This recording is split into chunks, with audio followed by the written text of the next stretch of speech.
안녕하세요. 동양가 전망 구독자 여러분. 오늘도 그 이윤우 의원님 나오셨습니다. 안녕하세요. 오늘은 그 새롭게 들어설 정부와 이전에 윤석열 정부와의 이제 어떻게 보면 몇 가지 차이가 있을 텐데 그 차이를 극명하게 나타내는 부분이 아닐까 싶은데요. 이재명 대표가 지난 대선에서 공약으로 제출하기도 했었고 또 이번에 2월 달에 국회 대표연설에서도 강조한 바 있는 에너지 고속도로에 대해서 한번 얘기를 나눠보도록 하겠습니다. 에너지 고속도로? 간단하게 좀 정리 좀 해주시죠. 일단 간단하게 얘기하면은 고속도로죠. 실제로는 이제 전력을 보내고 먼저 받을 수 있는 게 보통 송전망이라고 하는데 네.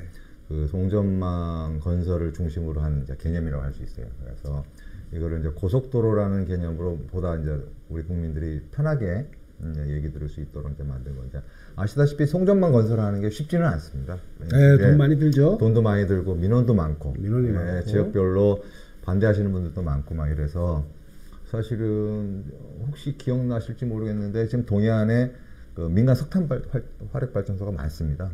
아, 많아요? 네, 강릉 많아요. 조그맣게. 삼척, 강릉, 삼척 해가지고 한 3-4개 되는데 거기가 생산한 전기를 수도권에 보내려고 했거든요. 네. 이게 이제 석탄 화력이니까 뭐 탄소 문제는 역시 남지만 이 석탄 화력이 기저부하로서 이제 이 전력 자체의 품질 자체는 되게 좋은 전력이어서 이걸 수도권에 보내려고 했는데요. 송전망을 건설하는데 보통 예상은 2019년 완공 예정이었는데 아직도 못하고 있어요. 예산 문제가 아니고? 예, 그건 이제 대부분이 그 송전망 건설에 따른 이제 주민들 수용성이 떨어지다 보니까 이게 진행이 안 되고 있습니다. 그래서 물론 이제 한전이 적자도 많고 막 이래가지고 송전망 건설에 대해 투자하는 투자 비용도 좀 떨어지기도 했겠지만 제일 큰 문제는 아마 지역 주민들의 이제 민원 문제, 민원 문제가 문제. 많아서 그렇게 된 건데 이런 송전망 문제를 해결하려고 어쨌든 해결하고자 했던 이유가 하나 있고요. 두 번째는 아시다시피 우리나라 태양광 뭐 이런 것들이 이제 저쪽 우리 서남 지역, 네. 그러니까 호남 지역 중심으로 그렇죠. 상당히 많이 깔려 있거든요. 근데 거기가 지금 윤석열 정부 들어가지고 발전을 사실은 제약하는 발전 제약을 여러 가지 걸어놨었어요. 그 이유가 개통 연계를 못 하고 있거든. 개통 연계를 못 해가지고 태양광 깔기는 깔았는데 그 개통 연계를 못 했다는 것은 이제 한전에다가 이 전기를 생산해서 팔아야 되는데 팔 수가 없네. 연계를 못 해서. 그래서 이미 이제 그 병목 형상이라고 합니다. 너무 심한 상태예요. 그리고 한전이 계속 자기들 적자 핑계도 대고 하면서 송전망 건설에 그러니까 제대로 안 이루어지다 보니까 이게 다 그대로 그냥 커테리얼 해가지고요. 발전을 제약하거나 아니면은 생산된 전기를 쓰지도 못하고 버리고 있거나 막 이런 그러니까 원래 발전 용량보다 더 적게 발전한다 이런 거잖아요. 그렇죠. 그런 상태이고 거기다가 지금 계획성으로 또 이 서남해안 해안 바다를 중심으로 해가지고 해상 풍력하겠다고 해놨는데 이거는 뭐 어디 꽂을 데도 없습니다 아직. 그래서 그런 상황에도 불구하고 아시다시피 재생에너지 특히나 이제 아리백이라는 게 아시다시피 이 큰 기업들 수출 대기업들 같은 경우는 해외에서 이제 요구하는 게 아리백을 요구하거든요. 그러니까 재생에너지 100%로 너희들 그 생산했다는 것을 증명해라. 뭐 이런 얘기들을 하니까 그걸 못하면은 사실은 재생에너지를 구매했다는 구매 계약서라도 제출해야 되는 상황이거든요. 근데 우리나라가 지금 재생에너지 포션이 이렇게 많지는 않습니다. 제 기억으로는 한 5%? 6%? 아마 이 정도 될 것 같은데. 가지고 우리나라 살 데가 없어요, 사실은. 그래서 이 풍력이나 이런 것들을 이제 과감하게 풀어야 되고 사실은 재생에너지 발전을 해야 되는데 그 개통 연결을 못 하니까 역시 마찬가지. 발전 허가는 받아놨는데 사업이 진행이 안 되는 상황이 계속 벌어지고 있습니다. 그러다 보니까 이거를 해상 송전망을 중심으로 해가지고 해소해보겠다는 기본 개념은 아마 그런 것 같습니다. 현재 그 말씀하신 우리나라 이제 신재생 에너지의 그 설치 용량, 실제 발전 용량이 아니고 설치 용량이 한 28기가쯤 되는 것 같아요. 2025년 3월 기준으로 해서. 예. 그러니까 이제 실제 발전 용량은 그거보다 훨씬 적겠죠. 적죠. 예. 그 시설 용량이라 하죠 보통. 네. 그래서 우선 이제 다시 한번 정리를 하면 에너지 고속도로라고 하는 것은 어떻게 보면 전기가 효율적으로, 그러니까 생산된 곳에서 소비가 되는 곳까지 효율적으로 왔다 갔다 보낼 수 있는 그런 어떤 스마트 그리드다. 뭐 이렇게 정리하면 되겠네요. 그 스마트 그리드하고는 조금 다릅니다. 스마트 그리드는 뭐라고 할까요? 그러니까 이게 이제 효율적인 배분, 뭐 효율성을 얘기하는 거. 송 배전 전체를 놓고서 이것을 이제 생산과 수요를 균형을 맞춰야 되거든요. 전력이라는 게 그 수요와 공급을 끊임없이 맞춰야 됩니다. 아니면 이제 전기가 버려지거나 이제 비효율화되기 때문에 그 효율성을 높이기 위해서 이제 소위 AI 지능형 전력망 막 이런 얘기 해가면서 이제 스마트 그리드 얘기를 하는데, 그것은 그 전력 계통 전체의 안정성, 효율성, 그 다음에 그러니까 수급 균형을 맞추는 것, 이것들을 그동안에는 전력거래에서 거의 뭐 자기들은 나름대로 애를 많이 써왔는데, 이걸 이제 지능형 해가서 IoT와 연결해가지고 보다 효율적으로 진행하겠다는 뭐 그런 개념이고요.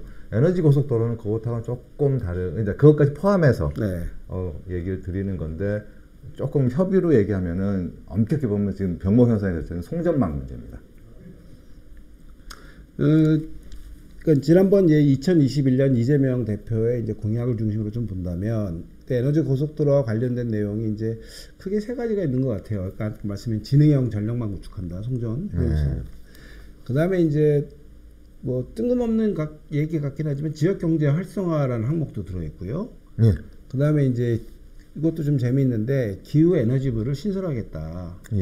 그게 이제 지난 대선의 내용인데, 아마 올해 이번 대선에서도 조금 부분적인 수정은 있겠지만 큰 틀은 이걸 유지할 거라고 보여지는데요. 일단 기후에너지부 같이 이제 이 정부 조직 개편하는 문제는 아직 말씀을 구체적으로 이번에는 안 하셨고요. 아마 지난 4월 이 기후에너지 공약 발표 비슷하게 하셨는데, 그때는 말씀하신 대로 1차적으로 서해안 에너지 고속도로만 하고, 그 다음에 2차적으로 남해안과 동해안을 연결하는 이제 U자형, 이 소위 해상 전력망을 완성하시겠다는 말씀을 하셨고, 이제 이걸로 이제 풍력과 태양광 전기를 생산해서 전국 각지에 필요한 산단에다 보내고, 그래서 그 산단을 아리백 산단으로 만들겠다, 뭐 이런 얘기 하셨고요. 이렇게 했을 경우에 각 지방에는 이제 전력 자립형 신도시 모델들을 좀 만들고, 그걸 바탕으로 해가지고 기업들 지방 이전도 유도하시고, 뭐 이런 말씀도 좀 하셨고, 그 다음에 이게 이제 신성장 동력이라 하셔가지고요. 어쨌든 ESS 문제, 그다음 히트펌프, 그린 수소, 뭐 AI 기반 지능형 전력망 등을 이제 통합적으로 추진하면서 소위 이제 또 하나 이제 신성장 동력으로서 이 부분을 좀 발전시키겠다는 말씀 좀 하시는 것 같고요. 그래서 궁극적으로는 재생에너지하고 탄소 중립 산업을 제2의 반도체 산업으로 어쨌든 육성해 보시겠다, 이런 말씀하셨고, 그 가운데 특히나 이제 재생에너지 관련해서는 태양광이나 풍력 같은 경우는 그 지역 주민들의 수용성을 높인다는 차원에서도 그 지금 전남 신안이죠, 대표적으로 모범적인 케이스를 좀 발견했는데, 그 뭐 햇빛연금 내지는 이제 발한연금 같이 이제 지역 주민들하고 수익을 쉐어하는, 지역 주민 참여형을 만드는 이제 이 모델들을 여기 이제 도입하시겠다, 이제 이런 말씀을 좀 하셨습니다. 사실 그 태양광 같은 경우 소규모 발전 같은 경우는 농촌 같은 경우에 어느 정도 그 일정한 수익을 얻어가는 농가들이 제법 있어요. 그래서 그 모델들을 지금 현재 어쨌든 전남 신안을 중심으로 좀 잘 만들고 계셔서요. 이 지역 주민들의 수용성을 높인다는 차원에서도 저는 좀 적극적으로 진행할 필요가 있다고 생각합니다. 그래서 아마 그 부분을 포커싱을 맞췄는지 전라남도 차원에서도 작년 말이죠. 작년 말에 대한민국 에너지 고속도로라 해가지고 따로 발표한 것도 있어요. 전남도 자체에서. 그래서 그들은 이제 이 에너지 고속도로를 규정을 어떻게 했었냐면은 이 단순한 전력망 구축을 넘어서 가지고 풍력 태양광 발전을 기반으로 해서 도민 기본소득을 실현하겠다. 국가성장과 지방일자를 이를 기반으로 국가성장과 지방일자를 창출하겠다. 뭐 이제 이런 말씀들을 좀 하셨어요. 그래가지고 중점 사업으로 해가지고 그들은 몇 가지 뭐 5대 사업도 하시고 하시는데, 그 중에 뭐 서남해안 에너지 신도시 조성하시겠다, 대규모 국가 재생에너지 뭐 그 스테이션을 구축하시겠다, 뭐 이런 얘기들 쭉 하십니다. 해가지고 아마 이런 에너지 고속도로를 중심으로 한 좀 아이디어들을 그동안에 이제 민주당을 중심으로 쭉 모아왔던 것 같습니다. 지역과 함께. 근데 문제는 돈 이제 결국은 뭐냐면 새롭게 고속도로를 만든다라는 얘기는 재정 문제 아니겠습니까? 비용 문제. 지금 이 문제와 관련해서 약간 이제 비판적 시각을 얘기하시는 분들이 그럼 재원을 어떻게 할래? 주민 수용소 문제는 어떻게 할래? 뭐 이런 말씀들을 하세요. 근데 도대체 그러면 돈이 얼마나 들까? 뭐 이런 얘기를 하세요. 그래서 네. 지금 현재 나와 있는 거 따지면 처음에 이제 공약 발표할 때하고 이제 이 그러니까 서해안 에너지 고속도로에서의 송정 용량을 어느 정도 잡을 것인가가 핵심이거든요. 근데 기존에 이 서해안 이 그러니까 소위 해상 케이블을 이용한 송전 관련해 가지고는 이전 정부하고 현재 정부하고 한전이 이미 발표한 게 있었어요. 네. 그게 2023년에 발표했는데 10차 장기 송변전 설비 계획이라는 걸 정부에서 만듭니다. 한전과 이제 선자부가 만드는데 거기에 보면은 이게 8기가 와트 정도로 해서 규모 8기가 와트 정도로 해가지고 2036년 완공 예정으로 해서 그때 당시 들을 때는 한 8조 원 정도 얘기했어요. 8기가 8조 원 얘기했습니다. 8기가 8조 원 얘기했는데 지금 이재명 대표 말씀하시는 거는 일단 시기적으로는 2030년까지 완성하겠다고 했으니까 한 6년 정도 당기신 거고 그 다음에 8기가로 했을 때는 현재 다시 계산해 보면 이게 이제 전력 업계에서 계산한 거에 따르면 한 11조 원까지 증가했거든요. 8기가가 11조 원까지 증가했는데 지난번 4월달 이재명 대표 이 기후에너지 공약하실 때 서해안 에너지 고속도로 관련해서 20기가 얘기도 좀 하셨어요. 그러면 8기가에 11조인데 20기가면 얼마나 될지 좀 모르겠습니다. 좀 더 훨씬 더 늘어날 것 같고. 요거 20기가는 이제 서해안 해저 케이블을 통한 에너지 고속도로만 말씀드리고. 예, 그렇죠. 그게 이제 20기가 얘기하셨는데 현재 8기가 예상했을 때 한 11조니까요. 네. 그러면 거의 뭐 20조가 넘는 돈이 들어가겠죠. 그 자체만 들어도. 현재 상태는 그런 상태고 U자형으로까지 하면은 뭐 50조가 넘어갈 수도 그래서 있겠네요. 사실은 계산을 20기가로 했을 때는 좀 계산을 못 하고 있고요. 네. 8기가로 했을 때 지금 현재 예정돼 있는 걸 땡기는 차원에서 6년을 땡기는 차원에서 8기가를 기준으로 했을 때 11조 원 예상하고 일단 기본적으로 예상하고 남해안 동해안은 각각 한 4조 5천억씩 봅니다. 남해안 동해안은 그러니까 용량 자체가 좀 작아도 되는 것 같아요. 거기는 4조 5천억 정도 보고 그 다음에 이게 그러니까 그래서 HVDC라고 이 고초고압 직류 송전이라고 얘기하거든요. 네. 근데 이제 이게 지금 현재 아마 제주도에서 이게 이제 실증 사업을 하는 것 같습니다. 하는 중인데 이걸로 하게 되면 변전소뿐만 아니고 변환소라는 게 또 필요해요. 또 교류를 직류로 변환하거나 직류를 또 교류로 변환하거나 변환소 설치 비용도 간단치 않습니다. 이게 변전소보다 훨씬 규모도 크고 그것도 한 현재 예상으로 하면 6군데 정도 사실 건설해야 될 것 같고 등등 하면은 사실은 돈은 조금 훨씬 많이 들죠. 근데 그 정도 드는데 이 돈을 어떻게 할 거냐. 이제 여기에 대한 이슈는 좀 남아 있습니다. 그리고 실제로는 좀 더 이제 이 공약을 구체화하다 보면 아까 얘기했듯이 이게 송전 용량을 어느 정도 규모로 할 건지 그냥 예정된 대로 8기가로 할 건지 아니면은 논의 중인 것 같은데 한 20기가 정도로 확실히 늘릴 건지 왜 그러냐면 지금 서남해안 해상풍력만 발전 허가 받아놓은 거 발전허가 받아놓은 게 29.9 네, 상당히 많죠. 예, 29.9기가 정도 되는데 그거 전체를 다 아마 만약 개발한다고 하면 돈은 한 220조 가까이 듭니다. 이제 물론 그러니까 다는 안 할 건데. 그러니까 이제 알고 계셔야 될 게 네. 뭐냐면 사실 서해 이제 발전허가를 받아놓은 건 많은데 예. 실제로 지금 발전되고 있는 거는 뭐 1기가도 안 되는 상태잖아요 지금. 그렇죠. 지금 현재 그러니까 올해 상반기까지 해가지고 상용 예정인까지 포함하면 한 350기가는 아니고요. 350메가. 네, 350메가 정도. 그러니까 이제 그 1기가도 현재는 안 되는데 지금은 필요 없다는 얘기죠. 예. 그런데 향후에 이제 2040년까지 뭐 풍력만 뭐 40기가 뭐 이렇게까지 얘기가 나오는데 예. 그러니까 그걸 대비해서 미리 그 전력이 잘 왔다 갔다 할 수 있게 네. 미리 이제 에너지 고속도로를 만들어 두겠다. 예. 그리고 이제 그거에 대한 효과들은 뭐냐면 이런 것들이 있다. 뭐 이런 예, 그런 거죠. 그래서 사실은 엄격히 보면 우리 이제 NDC라고 하죠. 넷제로를 보고 그다음에 재생에너지 거기에 따라서 목표량도 보고 하면은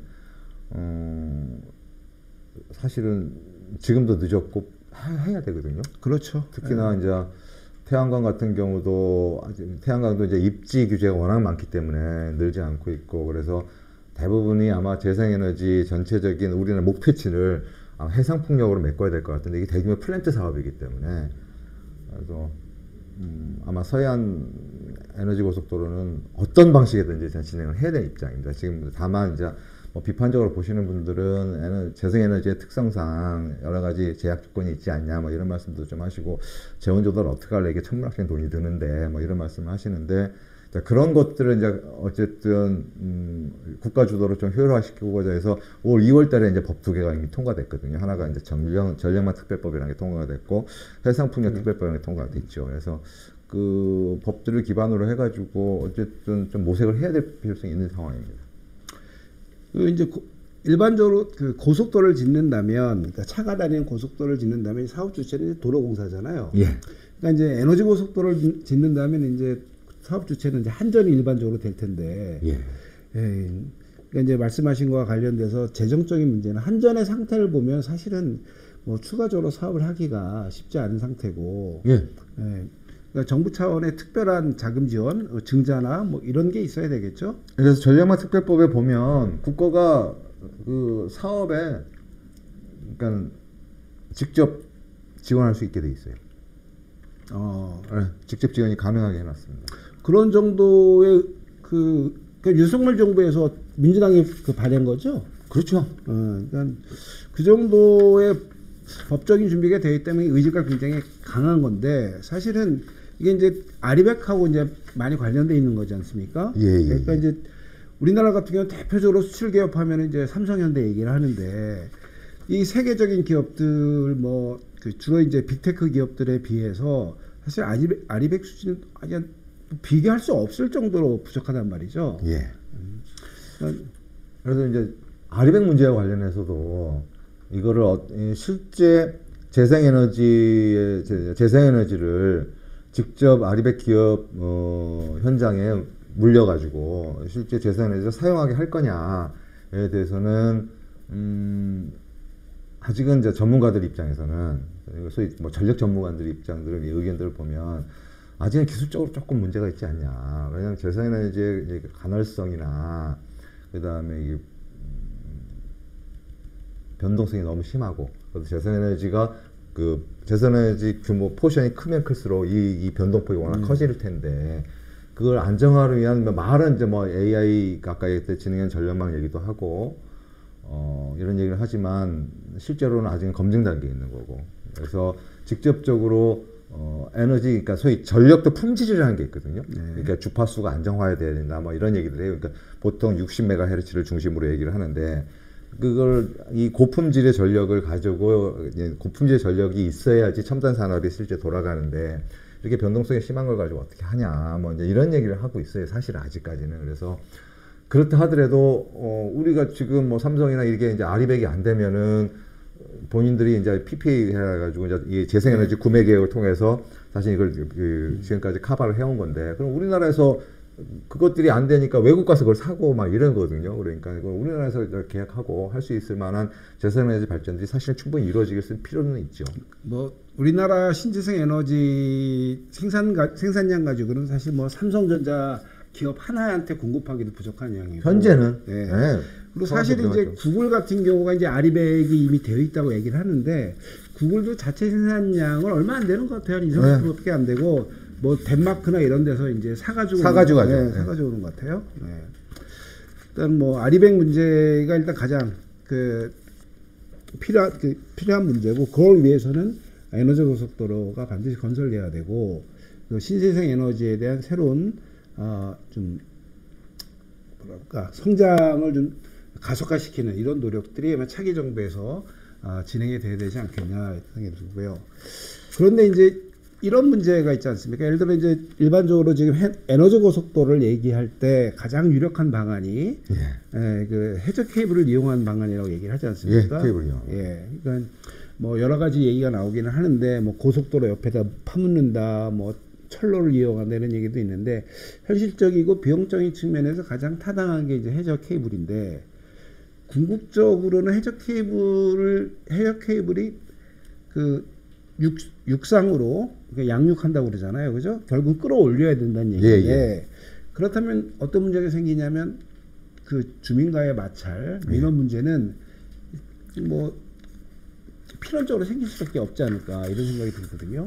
들죠. 그러니까 왜냐하면 어쨌든 기본은 저 서남 바다에서 생산한 해상 풍력이 있다 칩시다. 그래가지고 그거를 해저 케이블을 해서 수도권까지 끌고 온다. 끌고 오는데 어쨌든 육상으로 이제 들어와야 되는데 어느 지점이든 들어와야 돼요. 예. 들어오는데 거기서부터 실제 배전할 때까지 거기는 또 다시 송전선로를 육상으로 깔아야 돼. 그렇죠. 예. 그래서 여전히 이제 기존에도 이제 송전만 건설할 때 아까 초장이 처음에 우리가 말씀드렸다시피 계속 주민 수용성 문제가 있고 그 주민 수용성 문제를 해결하려고 법적으로도 이 이제 법이 하나 있어요.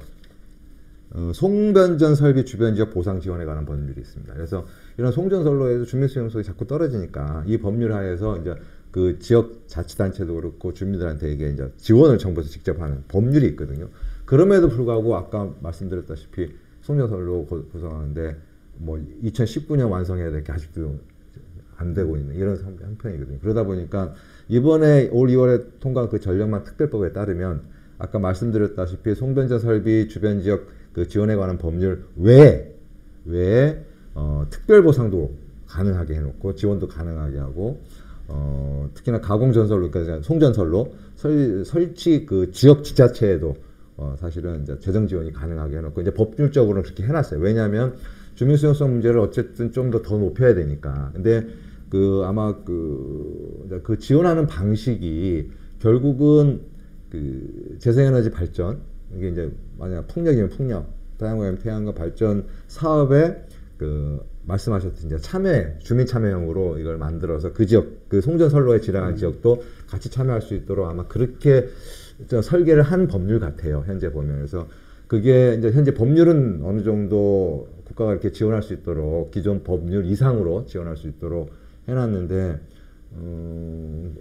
이 정도 갖고 이제 주민 수용성이 있을 건지에 대해서는 아직은 뭐 장담하기 좀 어렵습니다. 워낙 이게 주민 수용성이 떨어지는 문제여서 좀 걱정스럽기는 합니다. 결국은 에너지 고속도로는 이제 반드시 가야 되는 필요한 그러니까 시대적 요청이기도 하고 단순한 시대적 요청뿐만 아니라 우리나라 대표적인 수출 기업 입장에서는 발등에 불이 떨어진 이런 그 신재생 에너지 문제에 있어서는 발등에 불이 떨어진 상황이기 때문에 반드시 필요한 일이고 그다음에 이제 기술적 경제적 측면에서의 뭐 이제 약간 걱정되는 측면 뭐 이런 것들이 있지만 그건 어떻게 보면은 핵심적인 시행을 저해하는 요소는 아닌 것 같고 결국에는 말씀하신 주민 수용성 문제가 아니겠나 싶어요. 네, 그러니까 송전선로 문제의 제일 핵심은 결국 민원, 주민 수용성 문제가 가장 핵심적인 것 같아요. 핵심적인 것 같고 그것만 해결할 수 있으면은 저는 뭐 반드시 해야 될 문제가 있는 것 같고요. 다만 이제 기술적으로는 이제 몇 가지 좀 더 다듬어야 될 부분이 있는 것 같습니다. 아까 말씀하셨듯이 이 초고압 증류송전이라는 게 아직은 기술적으로 안정화 상태에 들어가 있는 것이 아직 실증 사업 수준인 것 같고요. 두 번째는 재생에너지 부분이 이렇게 대규모로 많아지면 말씀하셨듯이 이제 개통 안정화라는 차원에서 이 재생에너지 갖고 있는 아까 말씀드린 변동성과 가능성 문제는 그렇다고 극복되는 게 아니기 때문에 개통의 안정성, 아까 말씀하신 주파수의 안정성 문제도 있습니다. 실제 이제 전기 품질의 문제도 있고 그래서 이것들을 극복하기 위해서 뭐 장주기 ESS 문제도 얘기 나오고 그 다음에 아까 진행형 전력망 얘기도 나오고 이런 것들을 이제 한꺼번에 기술적으로 또 해결해야 될 문제가 있거든요. 이것들을 한 번도 이제 사실은 이 정도 규모의 아까 말했던 최소 뭐 8기가, 20기가만 이렇게 얘기 나오는 재생에너지의 그 발전 규모에 따라서 이런 것들을 운영해 본 사실은 경험이 별로 없습니다. 저희들이 없어서 그러니까 기술적으로 넘어야 될 허들들도 많은 것 같아요. 그러니까 어차피 다시 도전해야 될 과제고요. 저는 그것들을 도전하는 과정에서 어쨌든 새로운 산업도 발생할 것 같고 새로운 일자리도 만들어질 것 같고 사실은 결국은 그런 도전 과제들이 어렵다 해가지고 이 사업이 포기될 게 아니고 실제는 좀 도전해야 될 과제들이 있는 것 같습니다. 그 총 따지면 이건 에너지 고속도로 만드는 데만 이제 뭐 20조가 최소 20조가 얘기 나오는 거고, 이제 해상풍력 같은 경우는 그 발전기 하나 세우는데도 어마어마한 돈이 들어가지 않습니까? 예. 그러니까 전체적으로 보면은 굉장히 큰 그 100조 이상 가는 그 사업 규모를 갖고 있는데, 어차피 해야 되는 거라면 최대한 그 기술적 경제적 문제를 떠나서 정부가 강력한 의지를 가지고 주민과 대화를 통해서 그다음에 정치권의 협의를 통해서 지연되지 않고 순조롭게 진행될 수 있도록 힘을 좀 모으는 게 필요하지 않을까 이런 생각이 좀 듭니다. 예, 그리고 현실적인 문제인데요. 아직은 우리나라 이제 이게 아까 말씀한 풍력 발전 같은 경우는 대부분 이제 풍력 발전을 좀 예로 들고 있기 때문에 풍력 발전 같은 경우는 플랜트 산업이고 상당히 많은 돈이 투자해야 될 사업들이어서 궁극적으로 뭐냐면 그 전기 가격이 발전 가격이 비싸요. 네. 네. 그리고 발전 가격이 비싼 거를 그러면 이거 어떻게 할 거냐 이거를 다시 한전에다가, 그러니까 한전은 연료비 연동제라는 게 기본적으로 있습니다. 그래가지고 만약 이게 이제 발전 단가가 높아지면 당연히 파는 거야. 전기 우리가 수용가가 감당해야 될 전기 가격도 높아질 수밖에 없거든요. 근데 이 문제도 사실 또 여전히 남아 있어요. 이것들을 해결하려면 보통 이제 이 균등화 발전 비용이라 해가지고 각각의 발전원별로 소위 우리 하지만 원가 같은 개념인데 이 원가를 이제 낮춰야 되는 건데 어떻게 낮출 거냐에 대한 고민들도 사실은 같이 해야 된다. 그래서 참 좋은 개념이고 반드시 가야 될 길인데 넘어야 될 산이 간단치는 않다. 그 간단하게 이제 그걸 REC라고 할 텐데 그 부분 좀 설명 좀 간단하게 해주시죠, 시청자분들을 위해서. 아니 REC 문제는 아니고요. 이게 기본적으로 발전 단가가 높아진다는 의미는 아직은 우리나라가 이게 그 기존의 기저부와 이제 석탄이나 그 다음에 이제 이런 것보다 태양광은 거의 많이 그러니까 소위 태양광 전체 설비 비용 자체가 내려가면서 또 패널 가격 자체도 내려가면서 소위 발전 단가라는 측면에서 태양광 많이 내려와 있어요. 근데 풍력은 아직도 그러니까 이 풍력 플랜트라는 고유의 특성상 그 투자 비용이 상당히 많고 특히나 이제 풍력 터빈이나 블레이드나 이 관련한 기술도 아직은 이제 유럽에 비해서는 우리가 좀 떨어지는 편이고 그러다 보니까는 역시 단가가 높은 상태이고 등등 해가지고 해상 풍력 관련해서는 아직은 발전 단가가 상당히 높은 편입니다.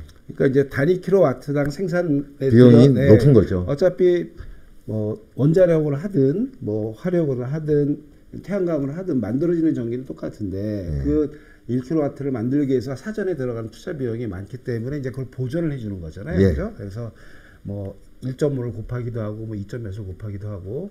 네, 근데 그게 전부 다 이제 문제는 그거는 사업자 입장에서고. 네. 사업자 입장에서 자기들이 그렇게 자신들의 수지를 맡으니까. 근데 이제 그렇게 생산된 전기를 수용하는 입장에서는 그게 이제 전력 가격에 이제 이게 얼마나 포함할지 이제 그 문제도 역시 있고. 그 다음에 또 하나 저는 이제 큰 문제 중에 하나라고 생각하는데 이 재생에너지의 이게 변동성과 가능성 문제 때문에 항상 예비력이라는 걸 준비합니다.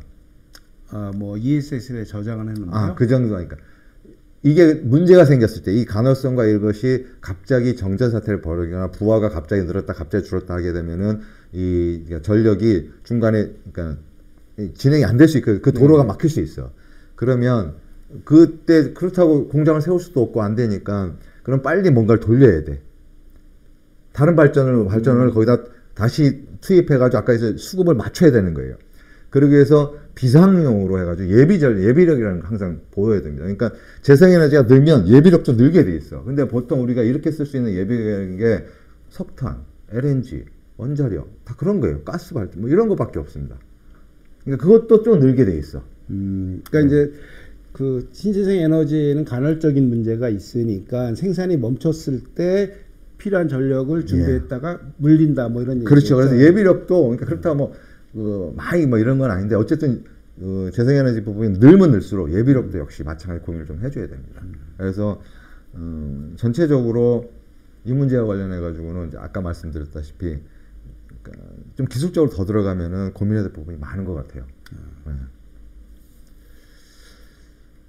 그 중에서 이제 핵심적으로 지금 이제 이 에너지 고속도로 얘기하면서 필수적으로 따라오는 개념이라는 게 두 가지가 있어요. 하나가 아까 말씀드렸던 AI 기반 지능형 전력망이라는 것. 이제 이걸 통해서 아까 재생에너지의 이제 간헐성, 변동성을 좀 줄일 수 있지 않을까? 뭐 이런 얘기합니다. 왜냐하면 AI 기반으로 해서 그 바람이 그러니까 이게 부는 패턴, 그다음 시기, 계절에 따라서 뭐 이런 것들을 이제 AI가 예측하고 이런 패턴 예측이 AI가 가능하니까 예측하고 막 이러면서 사실은 그 가능성을 예측하게 만드는 거죠. 거기에 따라 가지고 그 이게 불확실성을 줄여나가는 아마 이제 그런 방식인 것 같아요. 거기다가 그래서 그러한 전력망이 실제로는 이러한 재생에너지가 확대되는데 도움이 될 거다라는 의견들이 많고요. 그래서 이 부분에 대해서도 지금은 현재는 어디더라 어디 미국 회사인데 미국 회사가 이제 거기에 대한 나름대로 자기 솔루션을 출시도 했어요. 출시도 했고 하는데 국내 지금 현재 기술 수준에서는 지금 끊임없이 이제 한전이나 전력업계에서 연구하고 있는데 이것들도 이게 이제 이에 대한 문제도 똑같이 같이 함께 고민하는 문제인 것 같고요. 또 하나 같이 드러나는 개념 중에 하나가 이게 섹터 커플이라는 용어가 있어요. 네. 네. 지금까지는 재생에너지로 발전했던 거를 이 변동성과 가능성을 줄인다고 중간에 뭘 붙이냐면 이제 ESS라는 걸 붙이지 않습니까? 네. 그래서 이걸 축전지라고 생각하면 축전지 그렇죠.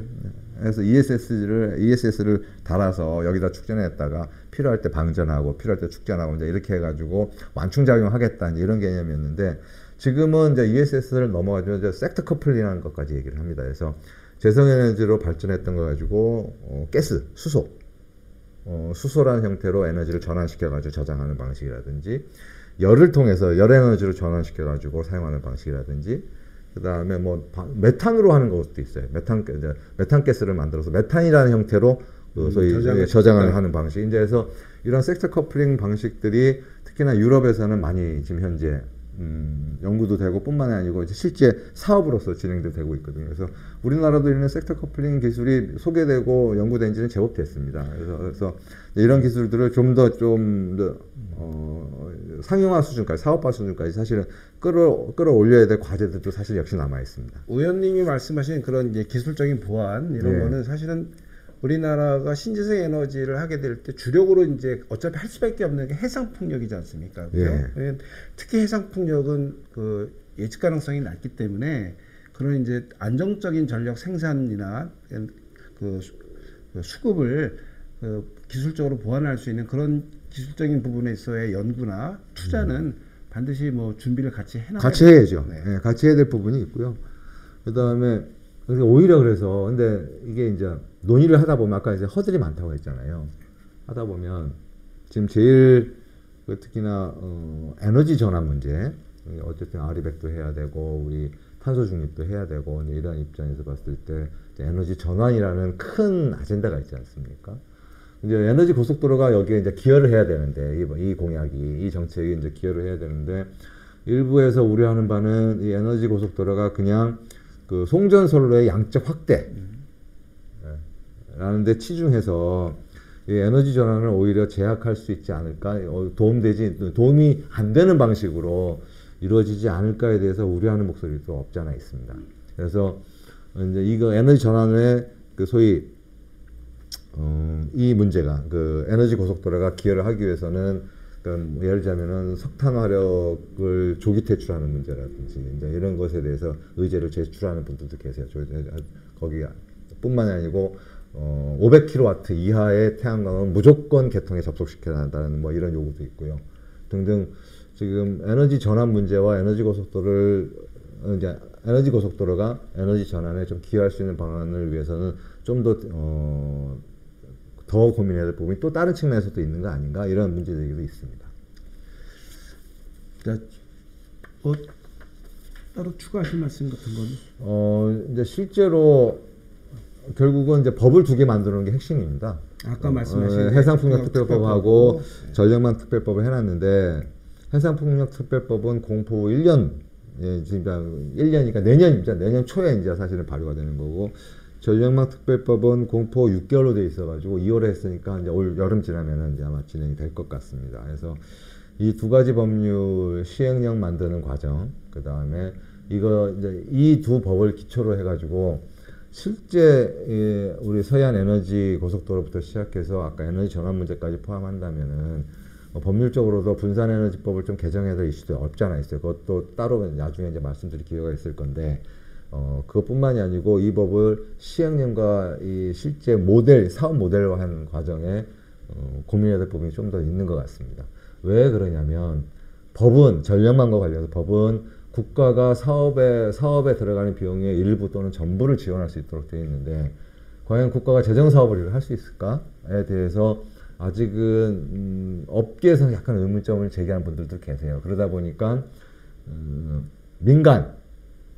민간이 자기들이 돈 들여서 하고 기부 체납하고 대신 그 사용하는 동안에 거기서 자신들의 이제 수익을 받아가는 방식으로 결국은 송전 사업을 하겠다는 건데, 그렇게 되면 송전 사업을 하게 되는 건데 한전이 아니고 민간이 하게 되는, 뭐 한전과 민간이 뭐 같이 섞여서 할 수도 있고 모양상 뭐 할 수 있는데 어쨌든 민간이 송전 사업에 들어오는 모양이 되거든요. 그래서 실제로는 재정 부담을 좀 줄이고 민간 자원을 활용한다면 그런 방식이 사업을 실체화시키는데 좀 도움이 되는 거 아닙니까? 라는 의견을 소위 민간에서 제출하는 분들도 좀 계시고요.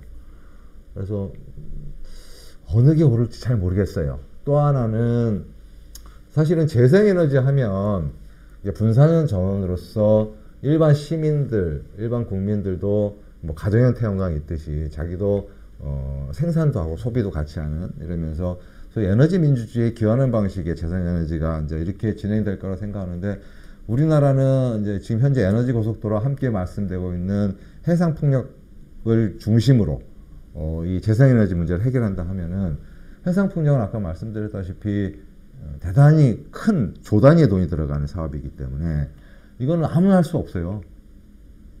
사실 아무나 할 수 없고, 사실 큰 재벌 대기업 아니면은 공기업 정도가 사실 이 사업들을 진행할 수밖에 없거든요. 그래서 그런 측면에서 사업의 실제적인 수익을 궁극적으로는 아까 얘기했듯이 햇빛연금이 됐든 바람연금이 됐든 간에 이 사업에 이러한 국가 기관 사업이 될 건데, 이 사업의 실질적인 수혜를 국민이 어떻게 함께 나눌 수 있을지에 대해서 좀 더 심각하게 고민할 필요가 있다. 예, 물론 이제 지금 현재 모델로 있는 신안, 이제 저희 전남 신안에서 진행됐던 햇빛연금이나 이런 것들 보시면 알다시피 참여 사업으로 진행되는 과정들을 좀 더 면밀히 살펴봐야 되겠지만 규모가 단위가 훨씬 커지거든요. 그래서 여기에 대한 고민들도 좀 함께 해볼 필요가 있다, 이런 말씀 좀 드리고 싶습니다. 네, 특히 해상풍력 같은 경우는 초기 투자 비용이 워낙 많이 들기 워낙 많이 때문에 들어요. 예. 그래서 일반 뭐 중소기업이 덤벼들 수 없습니다. 국내 대기업이 덤벼들기도 사실 좀 힘든. 예, 버거운 사업입니다. 그래서 이제 해외 뭐 거대 규모의 자산운용사 돈을 가지고 와서 이렇게 우리나라도 많이 진행되고 있는데, 아니 발전 사업 허가 받아놓은 명단을 보면 알아요. 그냥 대기업하고 펀드 큰 거 이렇게 몇 개 있습니다. 자, 지금까지 에너지 고속도로에 대한 개념 및 그다음에 이것이 우리 향후 미래, 그러니까 에너지 산업에 있어서 끼칠 영향, 그다음에 제기되는 문제, 그리고 그것을 어떻게 해결할 것인가, 그런 얘기를 중심으로 좀 정리를 해봤고요. 결국은 뭐냐면 주민들의 이해를 전제로 한 참여, 그다음에 이제 정부의 강력한 의지, 이것이 결국은 핵심이 되겠네요. 오늘 수고하셨습니다. 예, 수고하셨습니다. 네.